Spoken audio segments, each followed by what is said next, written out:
ont permis à ce couple saint-gallois d'échanger les rôles. L'ancien président de l'UDC suisse, Tony Brunner, se consacre désormais à son auberge du Toggenburg et à ses vaches. Et sa compagne, Esther Friedli, s'est fait élire au Conseil national. Le portrait de Valérie Gillot.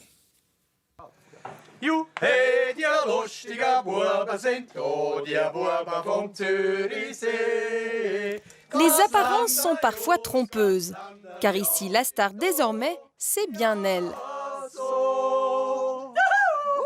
Esther Friedli, nouvelle élue au Conseil national. Madame s'en va à Berne, tandis que monsieur est de retour à la maison après 24 ans, plus de la moitié de sa vie passée sur la scène fédérale. Dans l'auberge familiale du Toggenburg, il flotte une odeur de bouillie et de changement. Je me réjouis de ce mandat. Grâce au fait que Tony était au Conseil national, je sais plus ou moins ce qui m'attend à Berne. Et maintenant, c'est surtout une question d'organisation. Je suis certainement plus calme que Tony. C'est d'ailleurs pour ça qu'on se complète bien. Oui, je suis en train de récolter des conseils pratiques auprès des femmes au foyer, comme par exemple comment enlever les taches des habits. Ce sont des conseils dont j'ai besoin pour la vie quotidienne, car à ce niveau-là, je manque d'entraînement. L'humour, indéniablement une des marques de fabrique du couple, comme en atteste cette vidéo qu'a préparée Esther Friedli pour son passage dans l'émission Arena. À quelques heures du débat, la nouvelle élue est encore au travail. C'est que cette politologue de formation a déjà de la bouteille.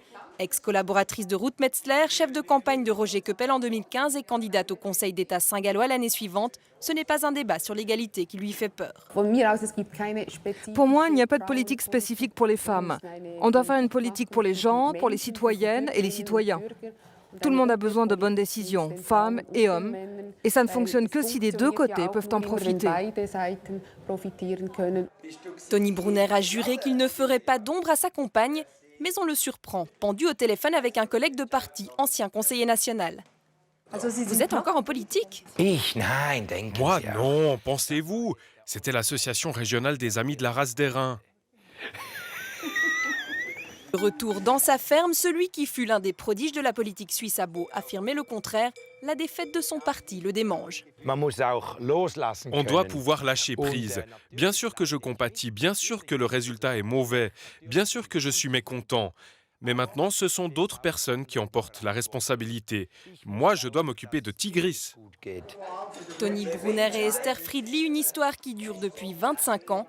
Pas mariés, sans enfants, ces deux-là aiment décidément bousculer les traditions si chères à leur parti.